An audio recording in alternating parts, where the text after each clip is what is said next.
والهجرة الانتقال من بلد الشرك إلى بلد الإسلام.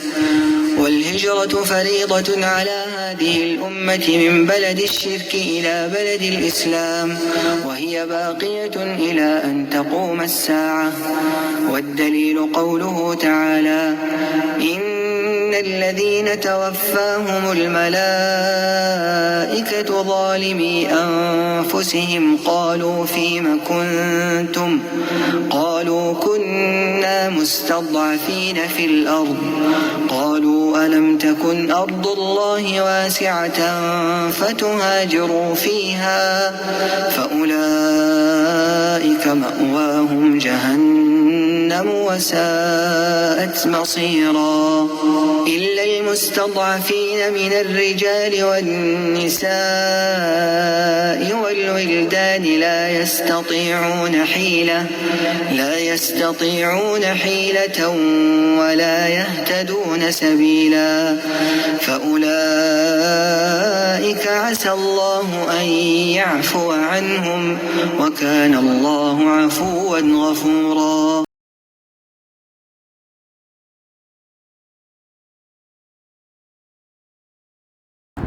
Assalamu alaikum wa rahmatullahi wa barakatuh. Welcome back to a new video. I'm actually on my way to get a rental car to meet up with some clients, and I decided might as well do a video. So a lot of people ask me why we chose Ajman over Sharjah, and no one really asked me why did I choose Ajman over Dubai, or Dubai rather. I think that's kind of obvious. I didn't choose Dubai, of course, for a number of reasons. It's expensive. It's a lot of things going on there. You can actually move to the suburbs to be in a more traditional area in Dubai. Most of the Emiratis live in the suburbs on the outskirts of the city of Dubai. And it's very religious. So if you want to move there, but you want tradition, then I would suggest suburbs. Okay, so I chose Ajman because it's very traditional, as you can see. It's a very, very populated with all of the Arab nations. This is where you come if you want to speak Arabic, you know, for the most part. In Dubai and in Sharjah, you don't get to practice any Arabic if you are learning Arabic and you want to practice it, or if you are an Arabic speaker and you want to maintain your Arabic. You will not maintain it unless you speak Arabic in the home.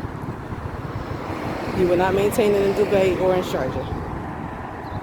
So that's what I had to say about that.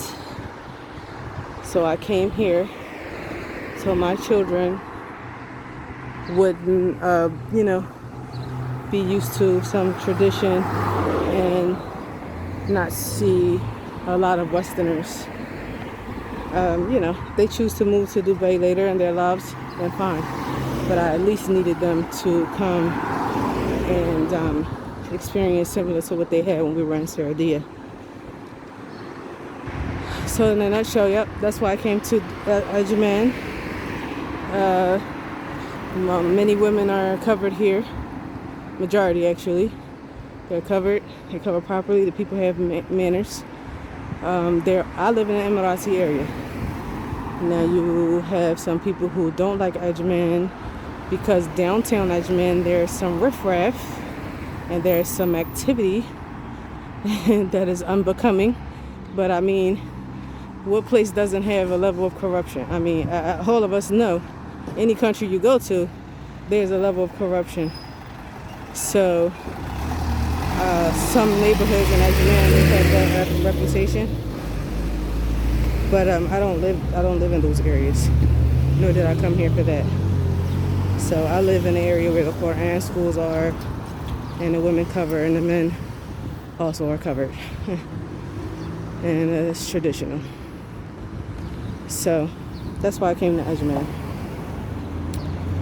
I also would like to talk about something that had bothered me for some time now. I would say some years. And I kind of understand why this thing was happening. I understand it better now that I've been on this journey. But that issue is people who are working and living in the Gulf from the West. They didn't share information about the Gulf. And though the reason why they don't share information is several reasons. So one of them I figured out was that those who came here on accommodation through a job, their employers take care of all of their paperwork for them. Okay? So if you are accommodated in that way, you don't have information on immigration, how to go about paperwork, how to renew, whatever. You don't know that because your company takes care of everything. You never have to deal with those types of issues.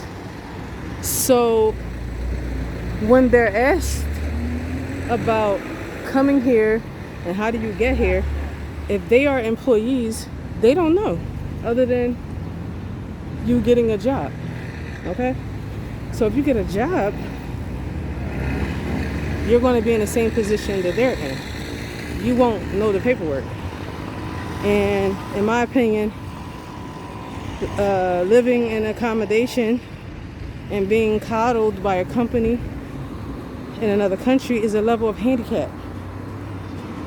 Because as we saw with the COVID-19 crisis, so many expats had to leave because they didn't know what to do. They had no idea how to transition. They were living off of savings, waiting for another job to come through. Some of their visas got canceled. They didn't know how they were going to stay here. Even if they had the money, they just didn't know what to do. Your employers, it's not their job to teach you that. So it's a level of handicap. No, it is a handicap actually. So I understand why those people who came here to work, when they're asked about how to get here and can you get me a job, many times they don't have the answers.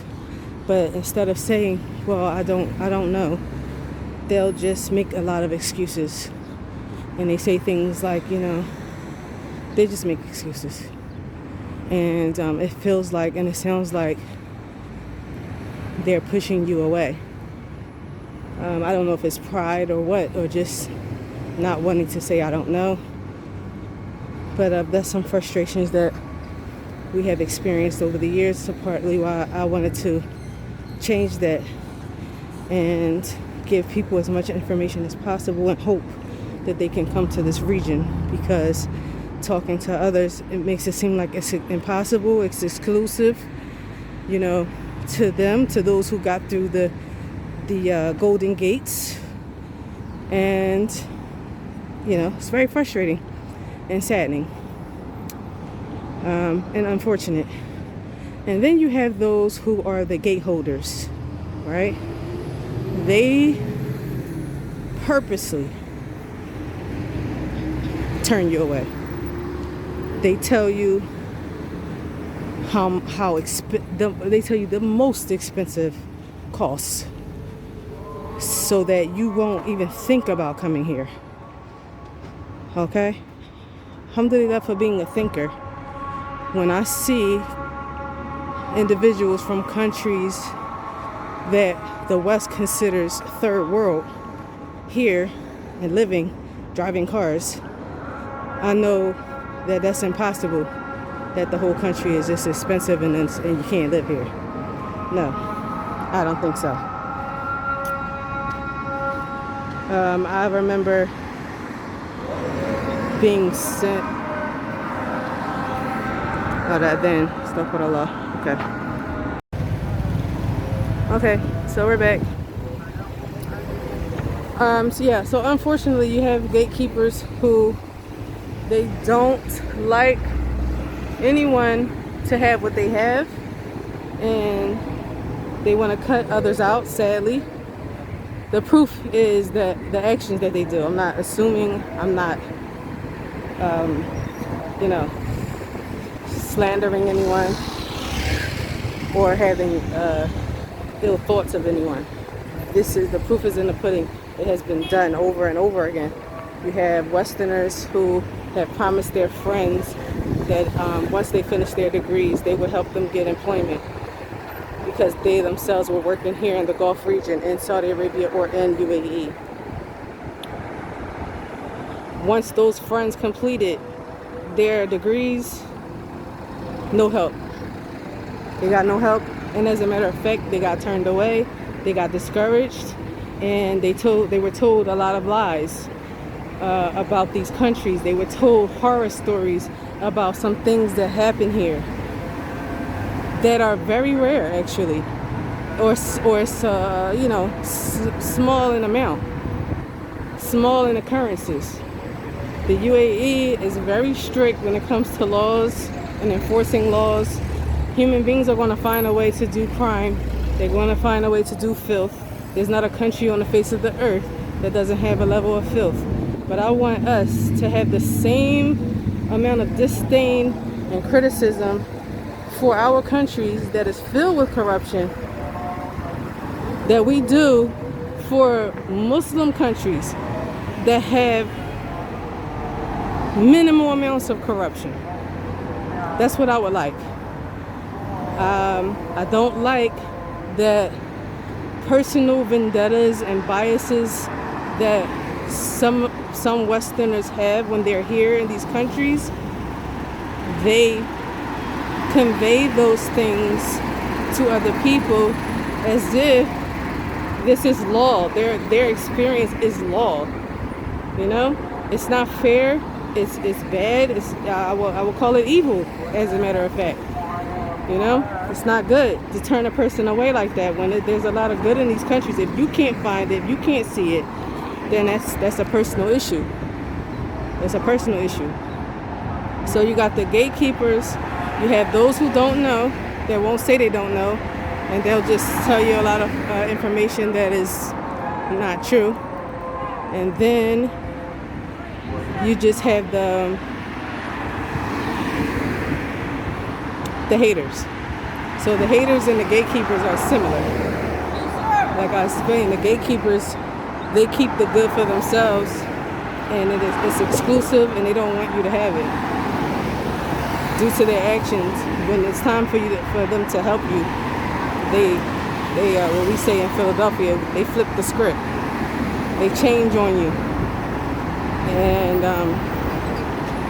so that's the gatekeepers. And then you have the haters.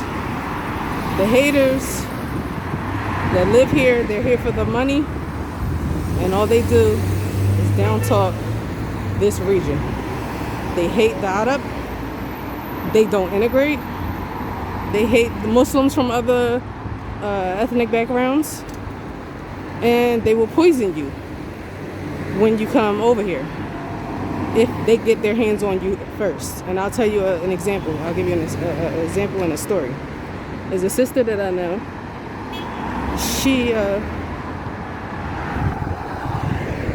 She's from my city, and her husband was working in Saudi. He was there when my husband and I was there. And when I got back to the United States, she was about to leave to meet him, to join him, right? So what I told her was this: when you go to Saudi, you're going to get poisoned by the Americans that are there. I didn't mix with any Westerners at all when I was in Saudi. At all, none. Because I wanted to get to know the country through the eyes of the natives, the people who are from there. You don't learn that much, when you're dealing with people, foreigners. You'll learn basic things like surface information, but detailed information about the society you will not get unless you are with locals, people who are from there. So anyways,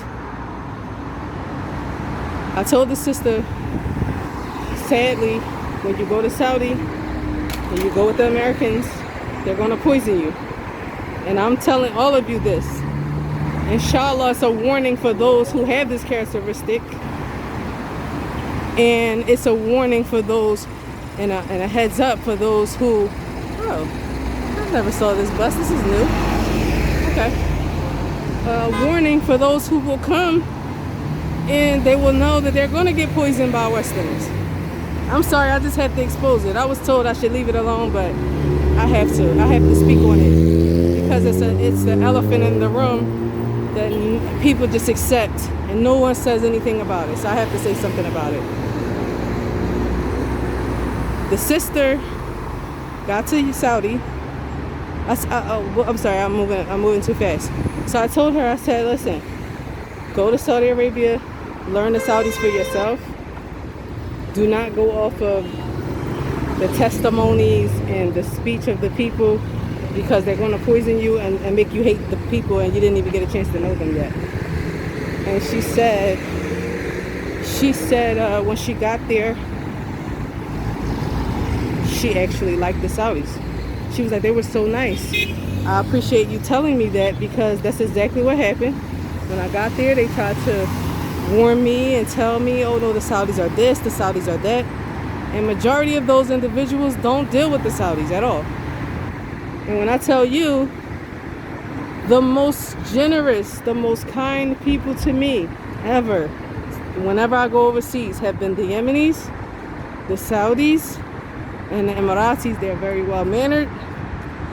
They are very traditional. Of course, you have your bad apples in every culture. I mean, we have millions of them. Okay? As Americans and Westerners, period. We have millions of them. But anywhere you go on the globe, any Muslim country you go to, you want Ahl Khair. You want to go with the Muslims who are upon good.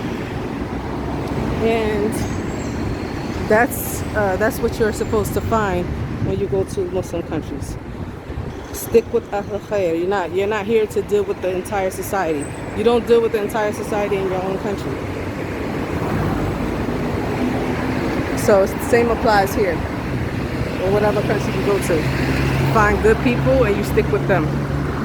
So I wanted to dispel that idea that these people are horrible and they're gonna. I mean, I won't even repeat some of the things out of the letter that the people say. It's despicable. And one person even said, I wish that the Muslims just basically expose, stop trying to hide the fact that they do sins. It should be out in the open, right? But I think this person has forgotten that the sins are supposed to be hidden. Okay? You're supposed to hide your sins. Why would filth or something someone's doing haram be on the forefront? Why do you want to see that? That means you have a sickness.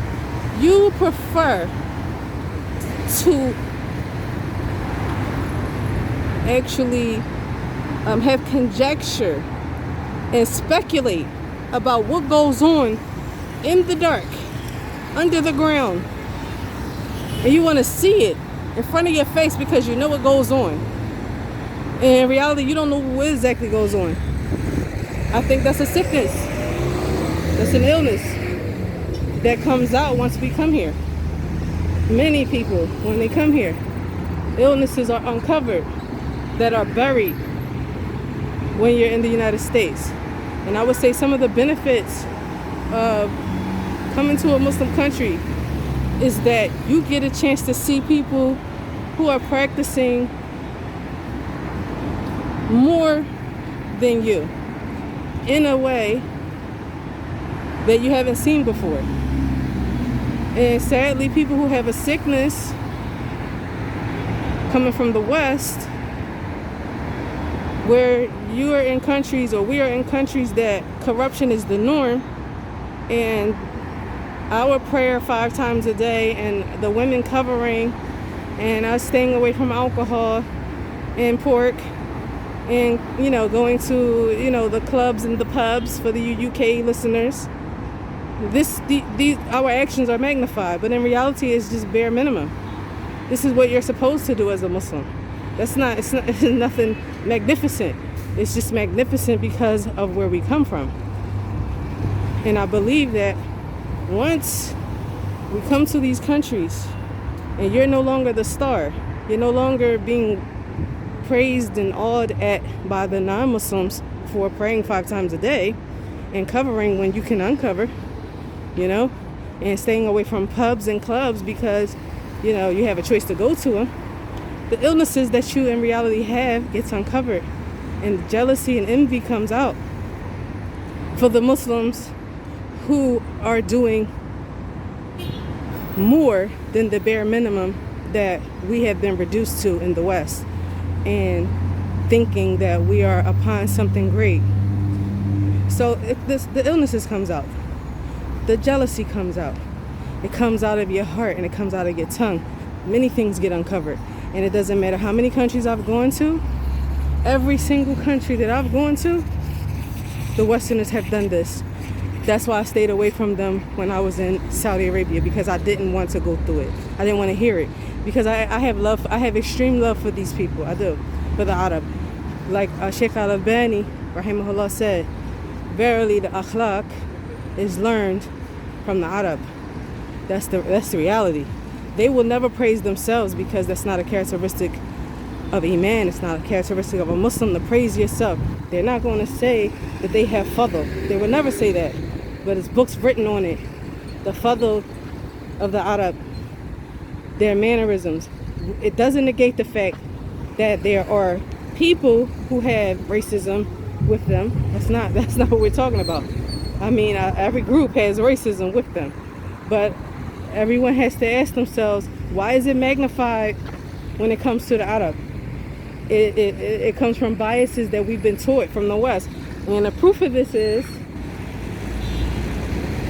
this kind of speech is so accepted. It's so accepted amongst us. And it's unconscious, because it's in your subconscious. From when we were small, we are taught to hate anything Oriental, anything Eastern. From school education, to videos, movies.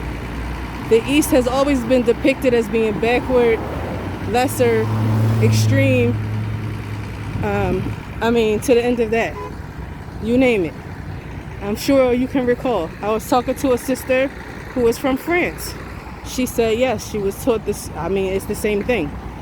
But because no one is addressing it or thinking about it in that way, how can you cure something, or how can you check something that you never think about, or people don't talk about, or stop one another from doing? I don't sit with people who do that, so I wouldn't have the opportunity probably to stop someone, because I already know it's going to be it's going to be uncomfortable for them if I say something. But YouTube is a international public platform, and people digest things better when it's not up and close and personal. So those are the 3 things that were the three categories of people that you will find here. That it's unfortunate that they exist, and they stop people from a lot of good. Having the good that they have, turning people away, which you're going to be held accountable for that. Those of you who do those things, you're going to be held accountable. Preventing your brother and your sister from good, instead of helping them towards good, as if you own things. You know, you own the country, or you own the success, or you own the opportunity. You do not. You don't own anything. And I also need to mention, most of those individuals, the last category, the haters, most of them, Allah turns their hearts away, and they leave. They leave. They leave Saudi Arabia. They leave UAE, whether it was by choice or the employment ended. And Allah took away that ni'mah from them because they were too busy hating and finding the ill, the ilal in the people, instead of finding the khair and praising Allah subhanahu wa ta'ala from removing them from the debased place they came from. And then they wind up back in that place with the people who they resemble, unfortunately. So I'm at the car rental, and I'm gonna end this video. I'm not gonna apologize. I'm sorry I had to say it. Like I said, my husband told me, no, leave it alone, don't say anything. No, something needs to be said, and it's YouTube, so who cares? I'm not in front of anyone's face. I don't have a problem with saying it to someone's face though, but it is what it is. And may Allah bless you who have good intentions and want khair to make hijrah to whatever destination you're in. And my advice is, find the khair wherever you go, and praise Allah every day for Him allowing you to get out of your country. Remember what you were complaining about and what made you want to make hijrah in the first place, other than it being an obligation. Remember all of the ills that you were facing, all of the discrimination, all of the corruption, all of the indoctrination that you were getting and your children were getting. Remember that. Remember that when you want to look and magnify anything that the Muslims are doing. Remember where you came from and the corruption that goes on there. And make excuses, make dua for them, advise them even. Don't forget to like, share, and subscribe this video. And I will see you in the next video. Ma salama.